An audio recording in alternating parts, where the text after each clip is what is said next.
ജീവിതത്തിൽ തന്റെ ഏറ്റവും വലിയ മോഹം ഗുരുവായൂർ ദേവസ്വം ബോർഡ് ചെയർമാൻ ആകാനാണെന്നാണ് കേന്ദ്രമന്ത്രി സുരേഷ് ഗോപി പറയുന്നത്. എങ്കിൽ ഞങ്ങൾ പോകാതെ ഇരിക്കടോ. സുനാമി ഭൂകമ്പൊക്കെ വന്നിട്ട് നമ്മൾ പിടിച്ചിരിക്കുന്നില്ലേ? 2014 ഞാൻ ആദ്യമായി ഗുജറാത്തിൽ വെച്ച് മോദിയെ കണ്ടപ്പോൾ വിഴിഞ്ഞം പദ്ധതി നടപ്പാക്കണമെന്നായിരുന്നു ആവശ്യപ്പെട്ടത്. കാലത്ത് കണ്ടപ്പോ എന്നോട് പറഞ്ഞു. കാലത്ത് എവിടെ വെച്ചുണ്ട് പുള്ളിക്കാരൻ നമ്മുടെ മാടത്തെ തെരയിൽ ചൂണ്ടിട്ടോണ്ടിരിക്കുന്നു. അപ്പോഴാണ് കണ്ടത്. തുറമുഖം കേരളത്തിന് നൽകിയാൽ ജീവിതകാലം മുഴുവൻ അടിമയായിരിക്കുമെന്ന് പ്രധാനമന്ത്രിയോട് പറഞ്ഞെന്നും സുരേഷ് ഗോപി. അതിന്റെ ഗുണം കാണാനുണ്ടായിരുന്നു. എന്ത് തങ്കപ്പെട്ട മനുഷ്യനാടാ ഇവനെ പറ്റി നീ തോന്നിയ ദിവസം പറഞ്ഞത്. മല്ലയോട് പറയേണ്ട കാര്യം ആദ്യം ഇവിടെ പറയണം, എന്നിട്ട് അദ്ദേഹത്തോട് പറയേണ്ട വല്ല കാര്യമാണെങ്കിൽ ഞാൻ അത് അവിടെ പോയി പറയും. അതാണ് എന്റെ ജോലി. ഹലോ, ഇവിടെ പറയുന്ന കാര്യങ്ങൾ അവിടെ പോയി പറയുന്നത് അത്രക്ക് നല്ല സ്വഭാവമല്ല. വിഴിഞ്ഞം സാധ്യമായത് എങ്ങനെ എന്ന് ഒരു കാലത്ത് പ്രധാനമന്ത്രി ശ്രീ നരേന്ദ്രമോദി ഒരു പുസ്തകം എഴുതുമെങ്കിൽ അതിൽ പ്രധാനപ്പെട്ട പേരുകളിലൊന്നും എന്റേതായിരിക്കും, അല്ലേ? അത് പിന്നെ പറയണോ? ഒരു കുടുംബത്തിൽ ഒന്നും ഇങ്ങനെയാവാം. എങ്ങനെയാണോ എല്ലാവരും ഒന്നുപോലായി പോയത്? സ്മരണ വേണം, സ്മരണ.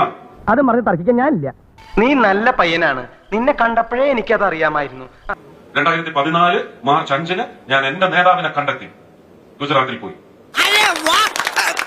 ജോസിന്റെ എല്ലാ പ്രവർത്തനവും നമ്മുടെ നാടിന്റെ വികസനത്തിനാണല്ലോ എന്ന് ഓർക്കുമ്പോ ഒരാശ്വാസം. അദ്ദേഹം 1.5 വർഷക്കാലം പോലീസിനെ അയച്ചിട്ട് പോലും പോയില്ല. അവസാനം ഞാൻ വഴങ്ങുന്ന ചില വ്യക്തികളുണ്ട് കേരളത്തിൽ, അവരെ അയച്ച് അപേക്ഷിച്ചിട്ടാണ് ഞാൻ പോയി കണ്ടത്.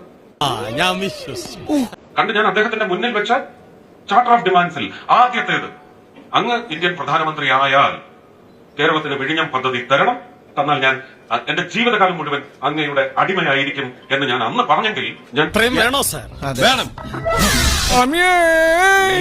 കേരള ജനതയ്ക്ക് വേണ്ടി ഒരു ഭരണത്തിന് അടിമയായി എന്ന് പറയുന്നത് എനിക്ക് പെരുമയാണ്, എനിക്ക് അഭിമാനമാണ്. മോനെ ദാമു, നിന്റെ വെടി ഞാൻ കുറെ കേട്ടതല്ലേടാ. കളിച്ചത് മതിയായില്ലേ? പുതിയ അടവാണ്. 365 ദിവസവും ഗുരുവായൂർ അമ്പലത്തിനുള്ളിൽ ആധികാരികമായി പ്രവർത്തിക്കാൻ സാധിക്കണം.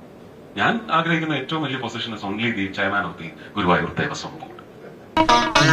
4 ആളെ കണ്ട അവന്റെ തലക്ക് ഭ്രാന്താണെന്ന് അറിയത്തില്ലേ? നെഞ്ചത്ത് കൈവച്ചാൽ ഇതിനപ്പുറം എനിക്ക് ഒരു ആഗ്രഹമില്ല. പറയുമ്പോ ഫീൽ ചെയ്യരുത്.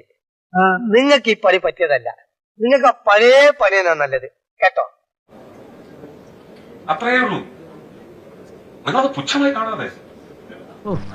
ഭയങ്കരം തന്നെ. പറഞ്ഞില്ല എന്നേ ഉള്ളൂ. എന്തിനാ ഞാൻ എന്നെ തന്നെ വെറുതെ ഇങ്ങനെ പൊക്കി പറയണേ? എന്നാ പിന്നെ വരാനുള്ളത് ഏതെങ്കിലും ഓട്ടോ പിടിച്ചു വരും മുമ്പ് ഞാൻ പോട്ടെ. ദൈവം കാക്കട്ടെ എന്നെ. ഒരു ചുവന്ന സ്വിച്ച് കാണുന്നുണ്ടോ? കാണുന്നുണ്ട്. ചുവന്ന സ്വിച്ച് അമർത്തി.